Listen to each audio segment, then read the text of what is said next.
이번이 왜 중요하느냐? 1994년에 문서가 들어있거든요. 김일성이 그때 죽었거든요. 94년 7월에. 이번에 나온 내용 중에 김일성 타살설이 있어요. 김일성, 김정일 다 객사예요. 김정일은 기차 안에서 죽었거든요. 김일성이 묘양산 특각에서 사망을 했을 때 원래 북한에 퍼져 있던 음모설은 김일성이 심근경색으로 쓰러졌는데 살릴 수가 있었다는 거예요. 평양에서 의사들이 헬기를 타고 묘양산 특각으로 가야 되는데 김정일이 그 헬기 이륙을 허가 안 했다는 거예요. 뭐 일설에는 날씨가 안 좋아서 뭐 이런 얘기도 있는데 말이 안 되죠. 김일성이 죽었는데 목숨 걸고라도 가야 되는 거죠. 김정일이 권력을 장악하기 위해서 김일성의 죽음을 방치했다. 그리고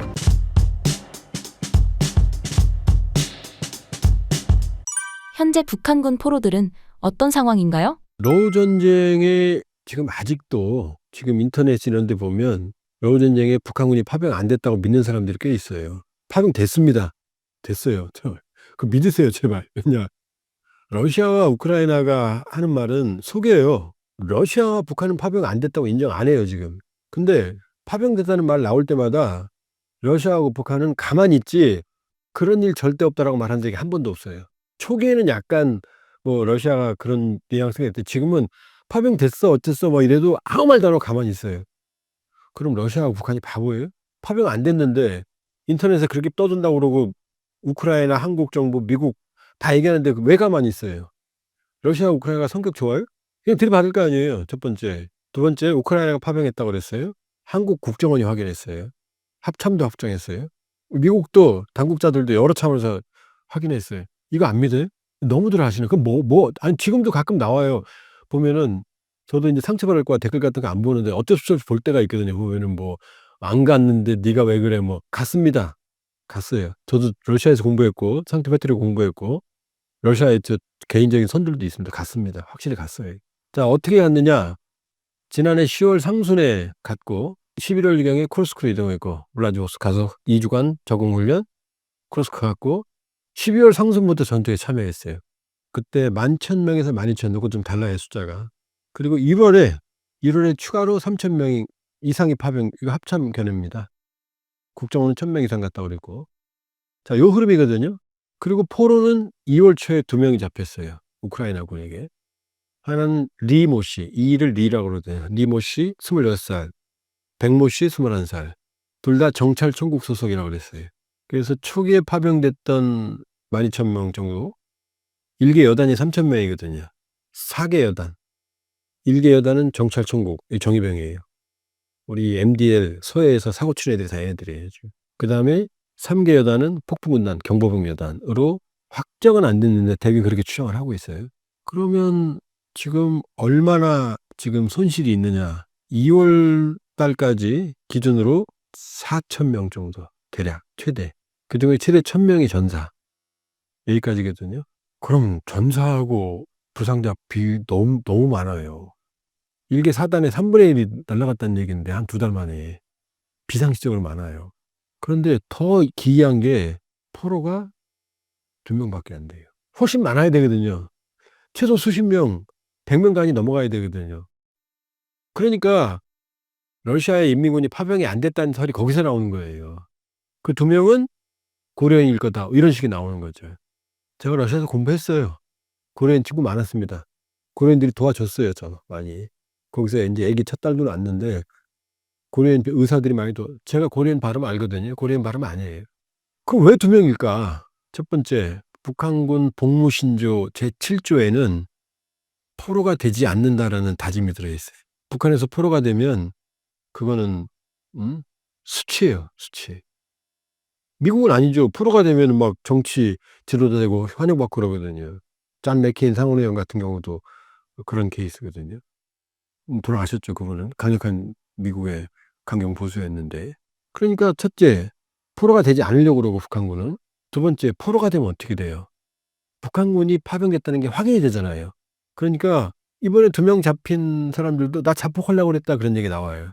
자폭을 했거나 아니면 부상병들은 이건 개인적인 판단을 전제로 이동이 불가능한 부상병들은 현장에서 러시아군이나 북한군이 사살했을 가능성이 있죠. 후퇴할 때. 그 가능성이 제일 높아요. 안 그러면 이 둘 다 부상병으로 잡혔거든요. 포로로. 그러니까 부상병으로 잡혔는데, 그러니까 멀쩡하게 포로된 사람은 없어요, 현재까지. 그러니까 포로가 작은 이유는 인민군 복무 시 포로가 되는 게 수치, 자폭, 그다음에 끔찍한 얘기지만 후송을 못하는 부상병들은 러시아군이나 북한군이 사살했을 가능성. 그다음에 시신도 훼손한다는 소리 나왔잖아요. 그리고 북한군들은 러시아가 만들어준 신분증을 가지고 있거든요. 북한군 신분증이 아니고.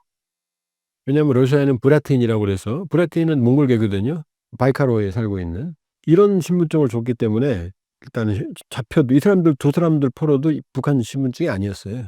그런 상황이기 때문에 포로가 비정상적으로 작다. 네, 현재 2명이고 리모 씨 26살 리모 씨는 한국으로 가고 싶다라는 의사를 표명을 했고, 백모 씨는 아직 긴가민가 하고 있고, 요게 이제 그 북한군 포로 상황이고, 추가로 현재 확보된 포로는 없는 상황입니다.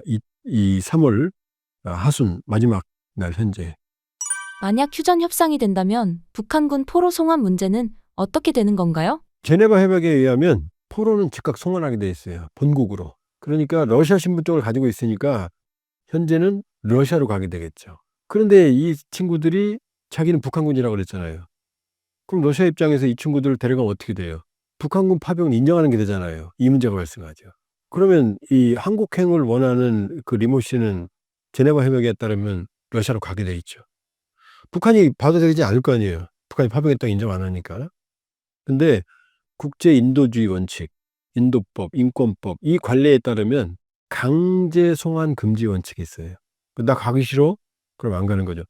이승만 대통령께서 방공포로 석방한 적이 있죠. 6.25 때 끝나고 휴전할 때. 그러니까 안 돌아가고 대한민국에 남았잖아요.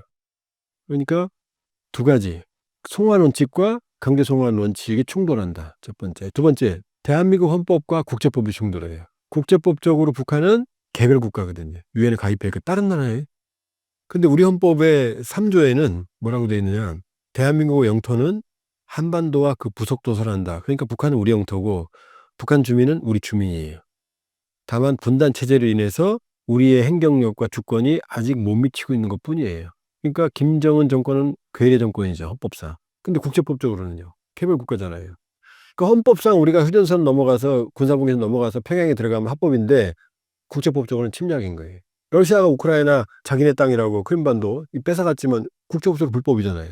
똑같은 거거든요. 그러니까 이 포로는 국제법적으로는 북한인이지만 헌법상 대한민국의 국민인 거죠. 그러니까 이 포로가 나는 대한민국으로 갈래. 지금도 그래요. 탈북민들이 중국 루트, 군민 통해서 라오스, 베트남 거쳐서 태국으로 가거든요. 여기까지는 비밀리에 움직여요. 근데 태국 가면 나 탈북민이야 그래요. 그럼 경찰에 체포될 거 아니에요. 그럼 난민 캠프로 가거든. 그럼 거기에 우리 외교관들이 찾아가요. 나 남한으로 갈 거야? 그럼 그때부터 대한민국 국민 자격이 주어져요. 데리고 오거든요. 그러니까 자의로 나는 대한민국으로 갈 거야 그러면 대한민국 국민의 보호 의무가 생겨요. 그러니까 얘기했잖아요, 지금 리모 씨는. 그럼 대한민국 헌법상으로는 우리 국민이고 우리가 데려와야 되는 거죠. 그러니까 북한군 포로가 발생했다는 얘기는 우리와 관계가 있고 대한민국으로 오겠다고 하는 순간 우리 의무가 발생해요. 송환 의무가. 말씀해 주신 우크라이나 얘기는 어떤 내용인가요? 첫째, 우크라이나의 포로, 북한군 포로의 입장은 제렌스키 대통령의 초기 입장은 우크라이나의 포로와 바꾸겠다. 그러니까 러시아나 우크라이나나 상대방 포로가 아주 소중해요. 왜냐, 자기 이 포로 데리고 오는 거거든요. 그러니까 이 포로 학대하고 고문하고 그런 거 무식한 사람들이 하는 일이에요. 왜냐, 이쪽에서 학대하면 저쪽도 학대할 거 아니에요. 이쪽에서 비인도적 처하면 저쪽도 그렇게 할 거 아니에요. 그러니까 포로를 비인도적으로 처우하는 건 그건 머리가 아주 모질란 사람들이 하는 짓거리예요. 포로는 잘 데워져야 돼요. 그게 내 포로를 아끼는 거거든요. 그러니까 러시아에서 잡혀갔다 온 우크라이나 포로들이 뭐 고문당했다, 뭐 학대당했다, 끔찍한 얘기 듣죠. 그건 러시아가 미개해서 그런 거예요. 그렇게 하면 안 돼요, 사실은. 잘 대해줘야 돼요. 그리고 전투할 때 포로로 잡는 게 좋아요. 왜냐, 항복하는데 막 죽이고 그러면은 그런 소문이 퍼지면 항복하겠어요? 죽을 때까지 싸우지. 그러니까 포로 관리를 잘해야 되는 게 사실 전략적으로 중요한 거고, 훌륭한 지휘관들은 포로를 잘 대우해주고 잘 잡아요. 근데 러시아하고 우크라이나 얘기는 안 나오지만 우크라이나도 그럴 거예요. 똑같이 할 거예요. 수준이 똑같으니까. 양측이 다 지금 뭐라고 그럴까? 시민의식, 민노라고 그러죠. 민노가 다진 거예요. 민도라고 그러면 뭐 일본 말인 줄 아는데 그 일본 말 아니에요. 시민의식하고 또 민도는 달라요. 그게 아주 낮아요, 민도가 양측이. 그러니까 젤렌스키 대통령의 입장은 우크라이나 포로와 바꾸겠다 했어요, 첫 번째. 근데 러시아가 러시아 포로랑 바꾸지 북한군을 소모품 취급하는데 바꾸겠어요, 우크라이나 포로랑? 안 바꾸겠죠, 첫 번째. 그다음 두 번째, 딱 2명이잖아요. 많지가 않잖아요. 그다음에 나왔던 국내 보도가 러시아가 북한군 포로를 한국으로 송환하는 조건으로 살상 무기를 원하고 있다, 이런 보도가 나왔어요. 그건 너무한 거죠. 왜냐면 우리가 그렇게 인도적 지원을 해 줬고, 그리고 북한군 포로가 많은 것도 아니잖아요.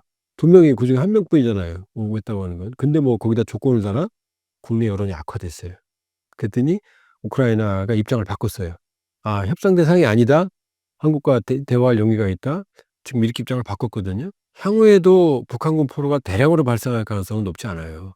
그러니까 우크라이나가 원래 포로를 잡으면 저렇게 인터뷰하고 뭐 내용 뭐 신분 공개하고 그러면 안 돼요. 인권이 있잖아요. 그다음에 저 북한군은 포로로 되는 게 수치인데 포로 잡혔다는 공개됐잖아요. 지금 남한으로 가겠다는 말도 했잖아요. 자기 부모가 누구고 다 얘기 다 했잖아요. 그럼 포로로 잡힌 거 수치인데 그럼 이 사람들이 북한에 돌아가서 어떻게 되겠어요? 처벌받을 거 아니에요. 저렇게 하면 안 돼요. 뭐 인터뷰 나오고 얼굴 나오고 그러면 안 돼요. 그러니까 우크라이나가 북한군 포로 공개한 건 어쩔 수가 없죠. 왜냐? 확인을 해야 되니까, 국제사회에. 그래 도움 더 많이 받으니까. 향후에는 이런 식으로는 안 된다. 포로가 생기면 비공개, 비공식적으로 이걸 조용한 외교라고 그러거든요. 공개하지 말고 조용한 외교를 통해서 한국으로 데려오면 된다. 이게 공개되면 공개될수록 러시아하고 북한이 방해할 거 아니에요. 인권 문제도 있을 거 아니에요. 우크라이나는 우리가 인도적 지원, 인도주의 정신으로 지원을 했으니 당연히 포로 송환은 대한민국 헌법을 존중해서 우크라이나가 도와주면 그만이다. 여기에 조건을 걸고 할 게 아니다, 이렇게 볼 수 있어요. 앞으로 우리나라가 북한군 포로 문제를 어떻게 해결해야 한다고 보시나요? 러시아가 우크라이나를 침공한 건 국제적으로 불법이고, 따라서 우리는 서방 자유민주주의 진영의 편에 서서 우크라이나를 지원하는데 인도적 지원을 하고 있습니다. 인도주의 정신을 견지하고 있거든요. 전쟁 내내 그랬고, 또 전후 복구 과정에서도 인도주의적으로 주사에 협력해서 우크라이나를 지원해야 됩니다. 그러나 전후의 국제질서, 또 우리가 관리해야 되는 입장이니까 전쟁이 이제 끝나고 나면 그때는 새로운 질서가 형성이 되고 거기에 맞는 전략을 이제 추구해야 되는 거죠. 이 북한군 포로 문제도 인도주의 정신에 입각해서 풀어야 된다. 그러니까 현재까지 2명이 발생을 했고 향후에도 특별한 상황이 있지 않는 한 대규모로 발생하지는 않을 거예요. 그렇게 보면 한국이 우크라이나와 인도주의에 입각해서 포로를 해결하는 문제로 접근하면 된다. 무슨 얘기냐면 일단 국제법적으로 개별 국가니까 한국 송환을 원치 않는 북한군 포로를 강제로 데려올 수는 없어요. 그래서도 안 되고 그럴 수도 없습니다. 두 번째는 한국으로 오겠다는 자의의 의사를 표명한 북한군 같은 경우에는 우리가 당연히 데려와야 되는 거고, 그리고 여기에 대해서 우크라이나에 협력을 해야 되는 거고, 여기에는 인도주의적 원칙이 적용이 돼야 되는 거고, 그러나 복잡한 문제들이 얽혀 있으니까 이거는 정치적 해법이 필요한 거예요, 사실 국제법이나 이런 것보다는. 그런 차원에서 특히 조용한 외교, 공개되지 않고 한국과 우크라이나의 협력 관계를, 신뢰 관계를 이용해서 해결해야 된다. 그게 가장 바람직하다. 그래야 한국 행도 순조로워지고 포로 인권도 보호될 수 있다, 이렇게 볼 수 있어요. 이번에 외교 문서가 해제됐는데 충격적인 이유가 무엇인가요? 원칙상 30년이 지나면 외교 문서가 기밀이 해제됩니다. 그렇다고 다 해제되는 건 아니에요. 정말로 기밀되는 거는 풀지 않을 수도 있어요. 이번이 왜 중요하느냐? 1994년에 문서가 들어있거든요. 그럼 1994년이 왜 중요하느냐? 김일성이 그때 죽었거든요. 94년 7월에. 그랬더니 이번에 나온 내용 중에 김일성 타살설이 있어요. 김일성이 묘양산 특각, 집에서 못 죽었어요. 그래서 죽었죠. 그러니까 김일성, 김정일 다 객사예요. 김정일은 기차 안에서 죽었거든요. 그러니까 김일성이 묘양산 특각에서 사망을 했을 때 원래 북한에 퍼져 있던 음모설은 이겁니다. 김일성이 신분경색, 으로 쓰러졌는데 살릴 수가 있었다는 거예요. 북한 내에 북한 주민들이 떠들었던 얘기들을. 그럼 평양에서 의사들이 이 헬기를 타고 묘양산 특강으로 가야 되는데 근데 김정일이 그 헬기 이륙을 허가 안 했다는 거예요. 뭐 일설에는 날씨가 안 좋아서 뭐 비가 와서 폭풍우가 왔어서 뭐 이런 얘기도 있는데 그거는 말이 안 되죠. 북한에서 신으로 추앙받는 다 조작된 거지만 김일성이 죽었는데 목숨 걸고라도 가야 되는 거죠. 그러니까 김정일이 권력을 장악하기 위해서 김일성의 죽음을 방치했다. 그리고 김일성과 김정일 간에는 권력 투쟁이 있었다. 그게 무슨 얘기냐? 김일성이 충격을 받고 쓰러진 이유가 94년이 왜 중요하냐면 94년부터 북한의 고난의 행군이라는 게 시작이 되거든요. 98년까지. 이게 고난의 행군이 뭐냐면 북한 주민 수십만 명이 굶어 죽는 시기예요. 최소 2-30만 명은 굶어 죽었어요. 이건 유엔에 보고된 숫자예요. 최대 200만 명, 300만 명까지도 굶어 죽었다는 설을 얘기하는 사람들이 있는데 거기까지는 안 가는 것 같아요. 인구 변천도를 보면 수십만은 확실합니다. 왜냐하면 탈북민들도 오고 그 가족 중에 굶어 죽었을 사람도 많거든요. 정말로 배급이 끊기니까 여기저기서 굶어 죽었거든요. 김일성은 마지막 시기에 김정일이 후계자가 아니고 섭정, 김정일이 이제 실제로 통치하고 김일성은 이제 별장에 내는데 유럽민하고 일했던 거거든요. 마지막 시기에. 그러니까 김정일이 김일성에게 올라가는 모든 보고 문서를 다 사전에 검열을 합니다. 그러니까 김정일을 욕하는 이제 투서가 올라가면 김일성 손에 안 들어가요. 이미 그때 다 장악을 해버렸으니까. 왜? 그때 이미 김일성의 수속들을 다 제거해 버리거든요. 그러니까 정권을 모두 다 김정일 라인을 만들어 놓거든요. 그러니까 많은 실정이 벌어지고 결국 94년에 대규모 아사히기가 발생하는 시기로 가니까 이걸 알았던 북한의 지도부나 많은 생각 있는 사람들이 김일성에게 직보를 하는데 문제는 그때 김일성은 이미 식물인간 상태고 정치적으로 김일성에게 직보는 하나도 못 들어가는 상황이었어요. 다 잘 되고 있습니다. 잘 되고 있습니다. 그리고 김정일을 비난하는 투서들은 김정일 손에 들어가고 김정일은 그걸 바탕으로 그 사람 제거하는 거죠. 숙청하는 거예요. 처형시켜버리는 거죠. 근데 마지막에 김일성이 그걸 알았다는 거예요. 굶고 있는 걸. 그래서 대로해서 김정일을 처벌하려고 그런 상황에서 그걸 알고 충격받고 쓰러졌다는 거예요. 김일성 타살설이. 그러니까 김정일은 그 상황에 대한 이 질책과 아버지, 왜냐하면 아버지는 실권은 없지만 그 정신적으로는 북한의 지주로 추앙받고 있었으니까 뭐 다 조작이죠, 신화로. 그러니까 아버지가 쓰러졌을 때 아버지를 제거하는 계기를 사용을 했다. 이게 그동안 나왔던 얘기예요. 사실 여부는 몰라요. 그런데 이번에 기밀문서가 해제된 데에서는 이제 다른 얘기들이 나오는 거죠. 원인이. 타살설.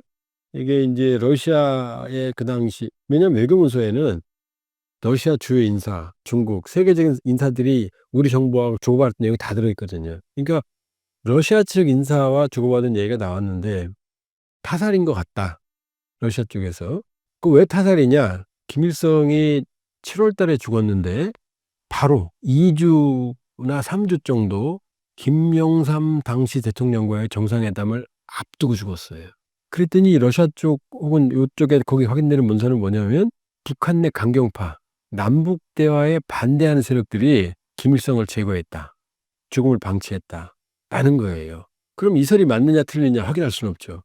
근데 이렇게 볼 수는 있어요. 그러면 김영삼 대통령과의 회동을 1994년에 아버지가 결정을 하고 만나기 2-3주 전에 죽었잖아요. 그럼 아버지가 죽었으면 김정일이 그 회담을 했어야 될 거 아니에요. 안 했거든요. 그리고 언제 했느냐? 2000년 6월 15일 날 했거든요. 그리고 어느 걸 겪고 고난의 행군 권력 승계하고 고난의 행군 약 3-4년간 수십만 명 굶어 죽고 나서 이래서는 안 되겠구나 하고 어떻게 되죠? 98년에 정주영 회장이 소떼 천여 마리를 이끌고 추전 넘어가죠. MDL을.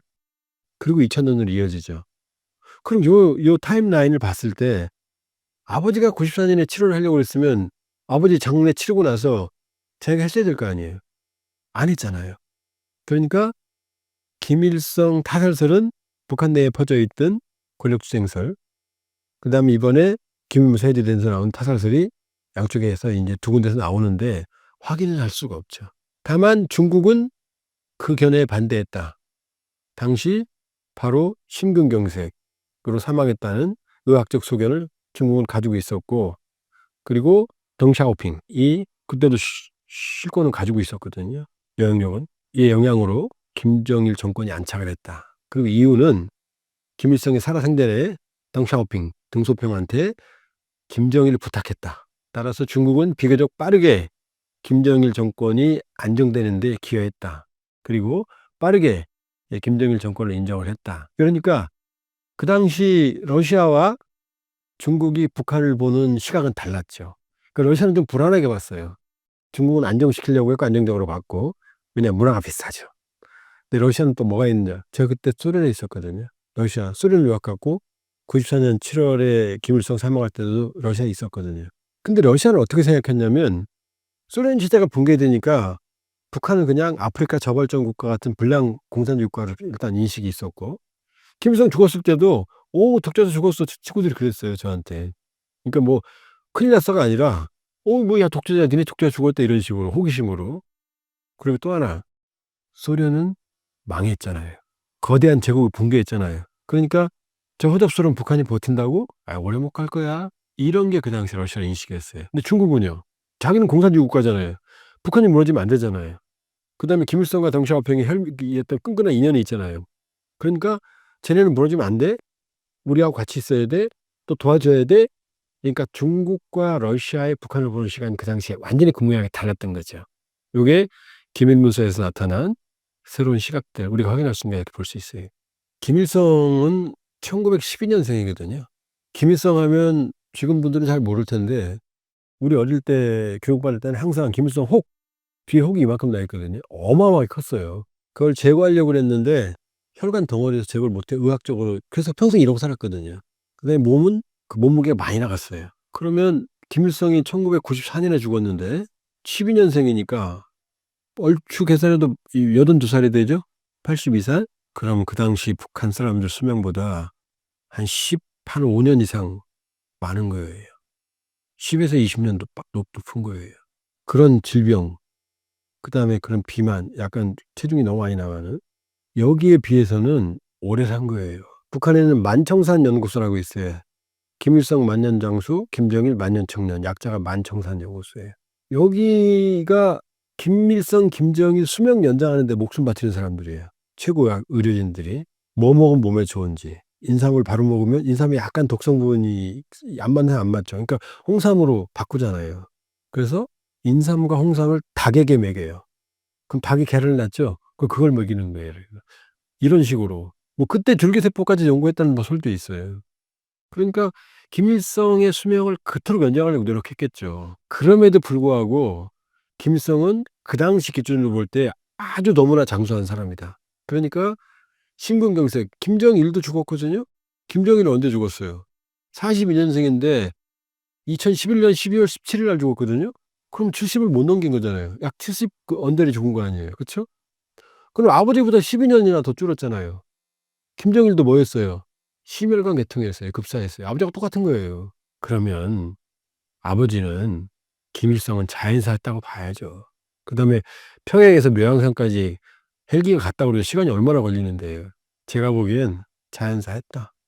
살 만큼 살고 이민의 피 팔 만큼 빨고, 그러니까 일찍 죽었어야 되는 사람이 인위적으로 오래 살았다. 그러니까 저는 원모설에 대해서는 선을 긋습니다. 다시 김주애의 활동이 뜸해진 이유는 무엇인가요? 김일성은 82살, 김정일은 70살, 12년 줄었죠? 그럼 김정은 얼마 살까? 김정은은 지금 키가 1m 68, 9로 추정이 되네요. 키높이 구두 신어요. 상당히 높은 거. 안에 밖에보다 안창을 높이는. 그 다음에 몸무게는 145에서 50kg 사이로 AI로 분석을 해보면 68, 9cm에 몸무게가 145, 50. 조만간 아마 몸무게하고 체중하고 비슷해질 거예요. 아마 168, 160 뭐 이렇게 뒷글이. 그러면 건강합니까? 거기다가 항상 담배를 손에 들고 있죠. 그 현송월이라고 수행비서에 있잖아요. 그 비싼 구찌백 들고 다니는데 거기 뭐 들어있는지 난 알아요. 거기 크리스탈 잿더리 들어있어요. 김정은 항상 잿더리에 담배 어디 가든. 그리고 항상 성냥으로 담배 피거든요. 칙 끄는 거. 김주애가 성냥까지 갖고 다닌 적도 있어요. 고도 비만, 흡연. 아마 저도 두갑 해본 적이 있거든요. 하루에. 김정은은 제 기준으로 볼 때 3갑 내지 4갑 필 거예요. 그다음에 취침 시간 새벽 5시. 그때까지 일해요. 워커홀릭이에요. 열심히 일해요 진짜. 근로자상 줘야 돼요. 근데 다 쓸데없는 일이에요. 큰 걸 결정하는 게 아니라 뭐 짜잘하게 뭐 연필 이름 뭐라고 줘라. 저 식당 간판. 저 시계 여기다 왜 버렸어? 여기 잘 옮겨. 실제로요. 실제로요. 시계의 진심이에요. 시계 위치. 벽시계 왜 없어? 그다음에 무슨 뭐 여자들 열병식 할 때 치마 길이까지 얘기를 해요. 실제예요.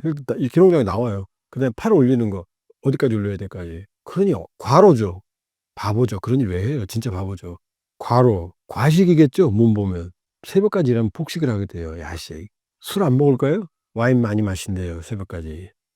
누구랑 김여정이랑 자주 마신대요. 그리고 둘이 국정을 원하는데 둘이 못 배운 게 뭐가 있어요? 그럼 뾰루지 볼에 나 있는 거. 뾰루지는 4, 5년째 제자리죠. 할아버지 혈관하고 똑같은 거죠. 그다음에 손목 꺾어진 거부터 시작해서 막. 그럼 김정은의 수명은 지금 북한 쪽에서 김일성, 김정일, 장수 관련했던 분 개인적인 사견이지만 50 못 넘길 것 같다. 김정은 1984년생이거든요. 그러면 김정일이 70이었으니 제가 보기에도 50 넘기면 진짜 하늘이 우리가 뭐 사람 수명 갖고 많은 건 그렇지만 저 정도면 내일 쓰러져도 이상하지 않죠. 그러면 김정은이 언제 나왔느냐? 2008년 김정일이 8월에 여기 뇌경색이 오거든요. 그러고 나오기 시작했어요. 그리고 2009년 1월에 휴가자로 임명됐거든요. 그럼 김정은의 가장 저 위험한 시한폭탄 같은 건강 상태는 결국 후계와 연결이 되겠죠. 김주애라고 하는 거예요. 김주애는 2013년생이에요. 2013년 아마 상반기 생으로 추정이 돼요. 한 1, 2, 3월. 왜냐? 데니스 로드맨이 2013년 여름에 북한에 가서 원산에서 김정은과 해변에 놀았는데 그때 주애라는 아이를 안아봤다 그랬거든요. 이름은 주애라 그랬고. 그러니까 그때 안아봤으니까 6, 7월경일 거 아니겠어요? 그러니까 김주애는 2013년 3월 이전에 낳겠죠. 3, 4월 이전에. 아주 선보기는 안 했을 거니까. 김주애가 처음에 언제 등장하느냐. 2022년 11월에 나와요. 그것도 웃긴 게 화성 15 ICBM 쏠 때 나와요. 화성 18형 ICBM 쏠 때. 그럼 9살 때 나온 거 아니에요. 깡총깡총. 김정은은 언제 나왔다고요? 2009년에 후계자로 등장했고 2008년 뇌경색 회복한 다음부터 현장 따라다니거든요. 그러면 84년생이니까 한 20대 중반에 나왔죠. 김주현이 10대 초반에 나온 거 아니에요. 김주애가 나온 이유를 추정해 볼 수가 있겠죠. 이 친구가 자기 건강에 대해서 이상을 느끼지 않나? 그러니까 평양 사람들이 실제로 그렇게 생각한대요. 김정은 나오고 나서 김정일이 3년 만에 죽었으니까. 그러니까 김주애 조기 등판은 왜냐? 북한에서는 가부장적이기 때문에 짝태라고 알아요? 짝태? 명태예요. 북어. 그 옛날에 그런 말이 있어요. 명태. 북한에 짝태와 마누라는 3일에 한 번 두드려줘야 된다. 끔찍한 말이죠. 우리도 옛날에 그런 말이 있었어요. 봉건적인 말. 이 북어와 마누라는 3일에 한 번 두드려야 된다. 지금 그런 말 하면 잡혀가죠. 이건 폭력적인 언어잖아요. 북한은 아니에요. 가정폭력에 시달리는 부인들이 너무나 많아요. 여기 오신 탈북한 여성분이 저한테 얘기해줬어요. 자기 탈북한 동기는 남편이 때려서 기절할 때까지 맞고 장마당에서 장사하면 불러다가 강변에서 패고 자기 쓰러지면 처갓집 가서 죽었다고 얘기하고 믿을 수가 없겠죠. 심지어 자기 앞에서 시아버지가 시어머니를 명절에 떡 많이 했다고 손찌검했다는 얘기도 이게 상당히 일반적인 얘기예요. 다 그런 건 아니지만 그러니까 진짜 봉건적이죠. 조선시대보다 더 봉건적이라고 할 수 있어요. 지금은 그냥 욕만 해도 지금 가정폭력이잖아요. 그죠? 바로 형사 처벌됩니다. 근데 북한은 아니에요. 그 맞고 가면 처갓집 가면 가지도 않죠. 부모 가슴 아프니까. 그럼 처갓집에 달려오는 게 아니라 딸 가진 내가 죄다 이러고 안 돼요. 그리고 이혼한다고 그러면 동네 사람들이 손가락질하는데 이게 북한 문화거든요. 이게 잘 안 알려져 있어요. 그런데 김주애가 여자애가 후계자가 된다? 그래서 일찍 나온 거예요. 지금 2022년 11월 이후로 현재까지 김주애가 현지 지도에 공개 등장한 게 40여 차례거든요. 깡총깡총 뛰던 애가 이제 어떻게 돼요?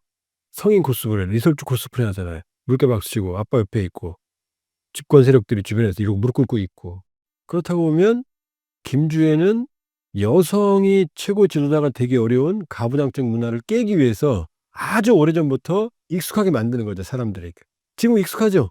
지금은 나오면 후계자 아니라는 얘기 안 하죠. 후계자 임명은 안 됐어요. 확실히 안 됐어요. 어떻게 하는 줄 아세요? 김주애라는 이름이 북한 나온 적 한 번도 없어요.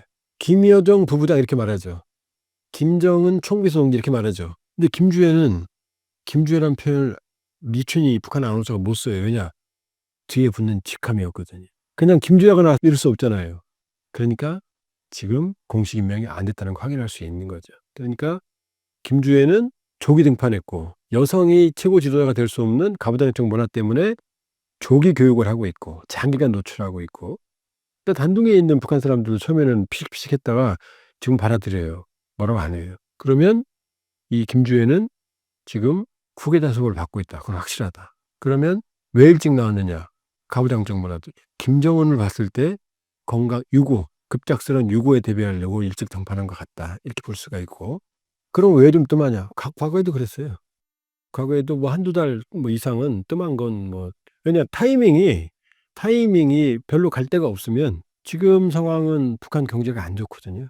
1달러에 2024년 상반기에 지난해 상반기에 8,000원대였어요. 북한은.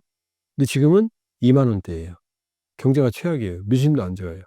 식량난도 지속이에요. 그러니까 김주애가 갈 만한 데가 별로 없어요. 지금은. ICBM 쏘는 것도 아니고 지금 무슨 특별한 기념일이 있는 것도 아니고 그러니까 김주애가 등장 안 하는 게 아니고 이런 인터벌은 항상 있어 왔다. 그러니까 조만간 등장할 거다. 다시. 그리고 김주애는 계속해서 후계석을 받을 거다 이렇게 볼 수 있어요. 마지막으로 신사임당 구독자분들께 한 말씀 부탁드립니다. 신사임당 시청자 여러분, 봄이 왔고요. 봄에는 이제 생명이 또 이제 가장 기운이 샘솟는 풍성한 여름으로 갑니다.